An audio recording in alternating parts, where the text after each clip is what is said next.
Hi everyone, I'm JD, welcome back to my channel. Well, I have got sidetracked from the hardcover journals and because I have started making the softcover journals, I have gone ahead and I'm working on putting the signatures in and embellishing them, and then I'll come back to these. So some of you did ask for a look at my process of how I make these journals. I've got a tutorial on how to make the hardcover journal and a tutorial on the softcover journal, so I'll link those both below. But yeah, I just figured out it's just going to be too hard to share my process in real time, how I put these together with the signatures and everything, because my table is so small. Like, here's the edges, I'm not sure if you can see that.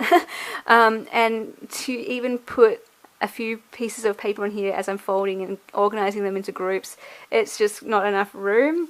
I like to spread out with all my pages everywhere, and I organise them into piles by category, and yeah, it's a lot of space that I need. So the next best thing that I can do is share in stages how I make these, and I'll just give you a bit of an inside look at my process in this video, and you'll see what I mean. So let's just put this aside. Yeah, I'm skipping ahead to these ones because these are quicker to make, and I just got really inspired.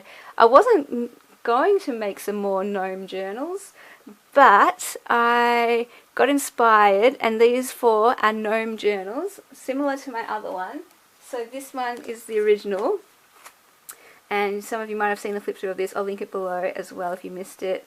The difference between this one and the other ones though is this one included the whole book of one of the gnome books, so book 7. So all the pages pretty much are in this journal, either as full pages or as embellishments, whereas these ones I went by theme. So for one I did like a hummingbird bird theme, one I did a bird butterfly dragonfly theme, one I did a blue flower theme, and one I kind of just did, I don't know, I can't remember, a multicoloured one. So anyway, let's show you what I ended up doing. So hang on, which one did I do first? This one. Oh, so what I was saying, yeah, instead of using images from one book per journal, I just looked at all the gnome books and pulled out anything to do with birds and put it into one book, into one journal, that kind of thing. So in this one, I've got the cover like this. Isn't it beautiful? Oh, I did this with all of them, and this kind of sets this scene. Oh, I just love the images. So it's very nature, bird, butterfly, creatures, flowers. I love it. And then they all have a the title page on the front, so it's kind of like its own little book. And because I didn't use the whole entire book of one book, I was just pulling out pages here, then everywhere. So I had single sheets, and what I did, I joined them using washi tape so that I didn't have to fold them in half or anything. I had the full page and I could still make a signature with them. And so what I've done, I'll just kind of do a quick little flip through. I go through it and I find out where I want to put my lace on the edges. So actually the other one didn't have lace on the edges, not much anyway. And I put in my pockets and things.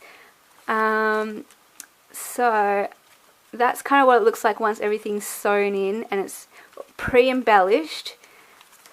So I do that because to sew it, it's easy obviously to sew it when it's not already bound. So what I do is I'll take this with everything in the pages to my sewing machine, and then I'll grab the page and then I'll sew the things on.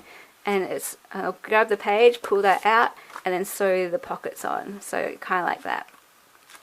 So that is one that's kind of completed and it's all ready to be bound in.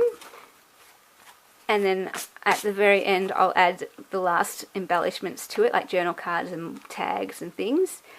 Whereas, so I'll just give you a quick little, this is the exact same. I'll give you a look at the front cover on the inside. So this is the hummingbird themed one, or the bird themed one, because there weren't a lot of hummingbird pages. I pulled out every hummingbird page they could though. And it's just got the same kind of thing, different themes. They've all got scrapbook papers and lace that goes with the colour theme of each journal. Then I've got this one, which is pink, purple and blue themed with the lace, but purple and green themed with the scrapbook papers, same kind of thing. And I'll give you a look at the front and back covers. So I just chose ones that went well together and were really beautiful. That's the way I chose it. Okay, and then this one shows the process. These ones are kind of more the finished look. This one I haven't sewn anything yet, so this is how it works. First of all, I'll give you a look at the front and back cover. So beautiful. So I went for a bit of a blue theme inside, blue flowers, blue birds, but because there's not heaps and heaps, I just chose other things too. And because it's multicolored cover, I chose multicolored laces. And yeah, these are just extra things I'm going to be putting in there to embellish, to remind me to put those in. And I'll have to be careful because nothing's sewn yet, but I just place things on in the page that I know, and then I'll take it to my sewing machine and I'll sew that on.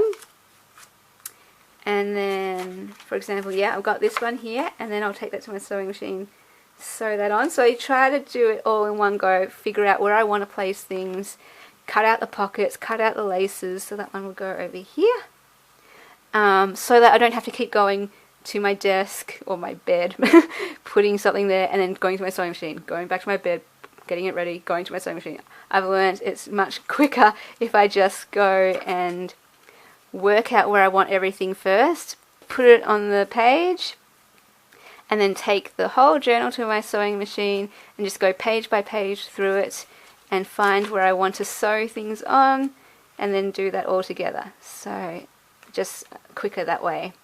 And then, yeah, I hope this gives you a bit of an inside look at how I do it. I get lots of questions sometimes about do you embellish before you bind or after? And so this is a look at how I do it before. Oh, I'll do a tutorial on this soon. This is the tri pocket. Actually, it could be 4 pockets when you stick it on. So one here, one here, one here, and one there.